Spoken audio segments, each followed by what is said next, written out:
Alright guys, how you doing? It's Rabea. I hope you're all well. So I've got another pedal demo for you guys today, this time from a smaller pedal manufacturer, which is quite nice because it's been a while since I've done a pedal review for some of the smaller brands. And this is KMA Machines. They're a pedal builder based out in Berlin, Germany, and the founder and chief designer, Enrico Preus, I hope I said that right, has been slogging away for quite a few years designing pedals that are both great sounding and awesome looking. So this is a brand new pedal that has been launched, and it's one that I don't know much about in terms of the price or anything like that because it's brand new out today.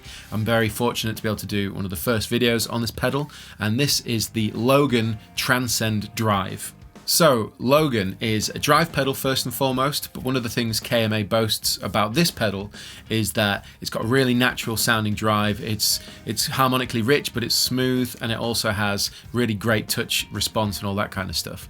That would be the first thing that I learned about this pedal. Secondly, not only does it have a massive 25 dB boost on the whole pedal, which means you could actually use this as a preamp if you wanted to, not run it in the front of an amplifier. But it also has an awesome 3-band active EQ. So you've got a whole 15 dB to play with both the bass and the treble. And then one of the really nice features is you've got a mid-frequency and a cut or boost pots, which are separate, which means you can pinpoint the mid-frequency you want to cut or boost, which is really helpful for lead boosts and things like that, or different tones essentially. And then you've got a two-way toggle switch, which allows it to be pre and post.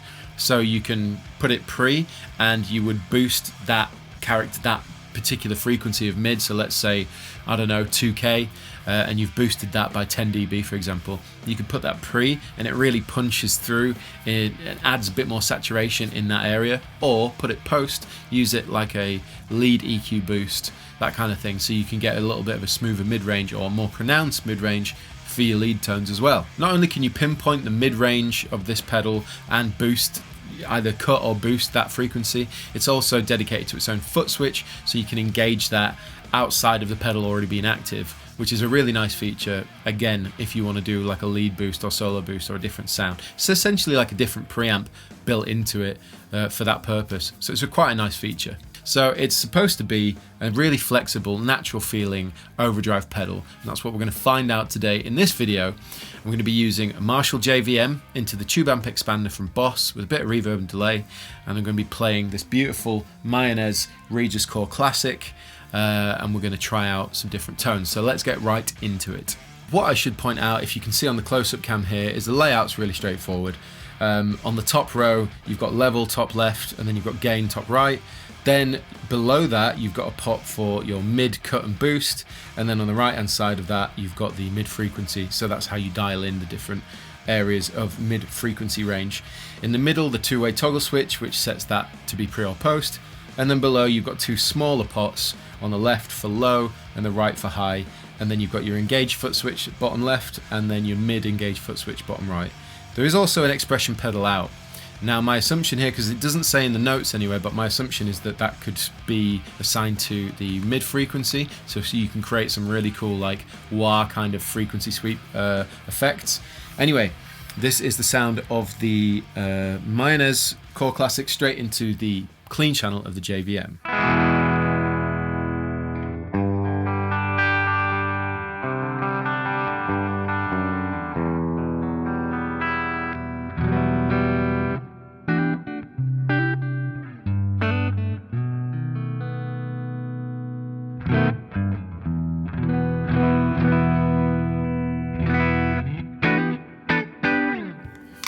So as you can hear, because we're quite high output humbucker there, it is crunching up a bit, but I want that to happen. So at the minute, the controls are levels at midway, because I don't know how much of a boost it's going to have when you turn the pedal on from the clean. Again, it's high headroom clean, 100 watt amp with little compression in that, so it's going to boost quite intensely. The mid controls are central, so the EQ controls, and the toggle switch is set to post right now because I want to hear how that works basically. Anyway, I've put the gain low, so let's see what happens.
Okay, my first impressions are, it scooped more than I thought it would. I haven't engaged the mid-range at all yet, so this is just sort of bass and treble.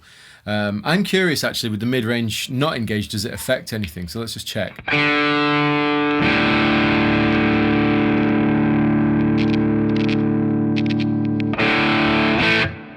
So mid-range isn't affected when it's not engaged, so you basically have control over the low and the high. It scooped a little bit, which at first I thought interesting, but then when I started playing, it is like they said, harmonically rich, but it's smooth. It is smooth.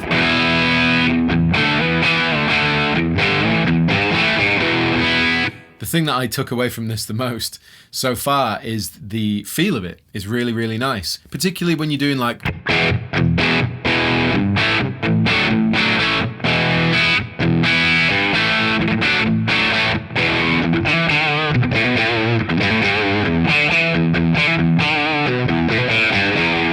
Like anything with a bit of palm muting and that kind of slightly percussive playing feels really, really nice. So I do like that. Let's boost the gain a bit and see what happens before we go into the realms of EQ.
So with more gain, it just sounds thicker and more full fat, like really classic stack kind of.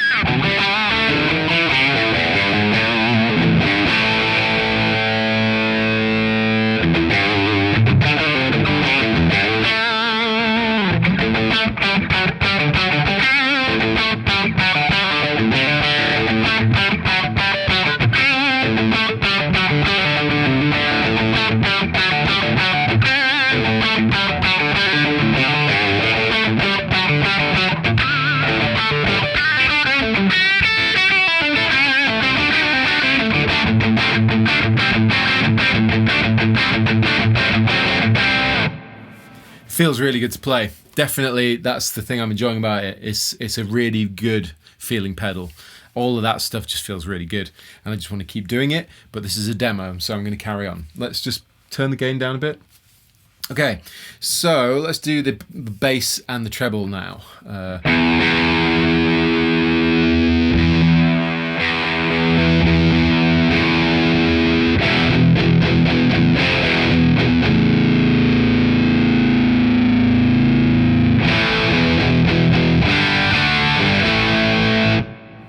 That's a serious boost. I know it says 15 dB, but you really notice that when you get, you turn it up by a quarter. I'm assuming halfway is kind of unity between minus and plus in terms of boosting and cutting.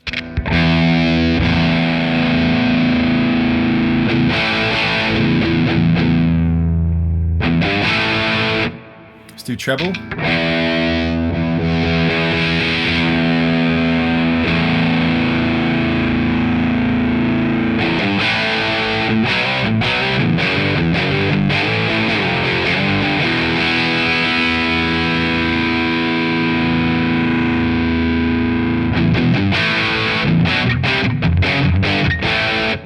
Okay, so I think that for me the EQ is going to work better when you use it like a preamp, in the sense that if you put that into a cab sim or into the return of an amp, it's way more powerful than you need in front of an amp, because you've obviously got the EQ for the amp and stuff. I think they've added that more for flexibility, because it really does boost and cut a hell of a lot. I find it sounds best for me in my ears around noon on both of those. Nice to know you've got that amount of power though. Alright, so next let's do the mid-range. So what I'll do is I'll engage the mid-range and then I will boost it and then do the sweep so you can hear what we're dealing with. Okay.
Okay, so we've been messing around just now with the mid control, trying it post and pre. Pre, it adds, it's like in post, when it's turned on, it kind of tightens things up a little bit. You lose a bit of low end, but it's more pronounced. And then when you put it in pre, it tends to kind of thicken things up, add a little bit more of a gain stage, as it were. So suddenly things get a little bit more saturated.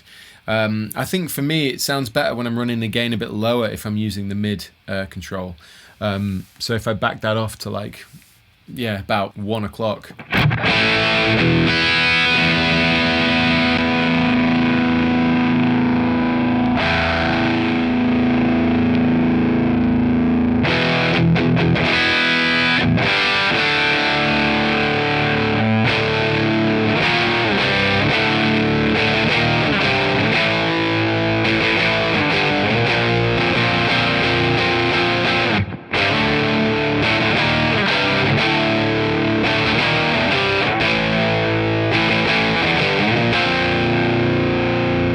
So let me demonstrate the difference between pre and post on this mid boost. So it's turned on currently. So let me turn it off first and we'll start in pre. Right, here we go.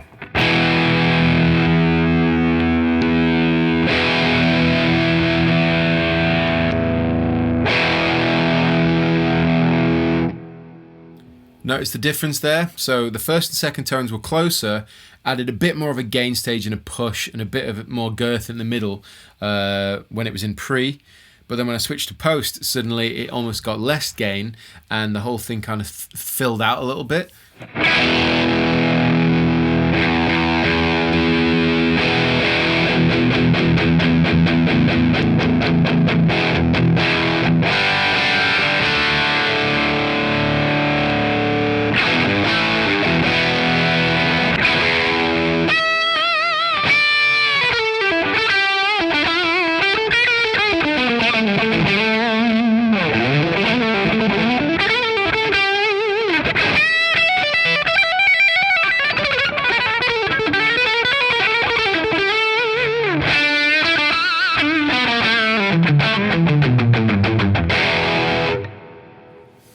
There you go. There is a look at the difference between the two modes.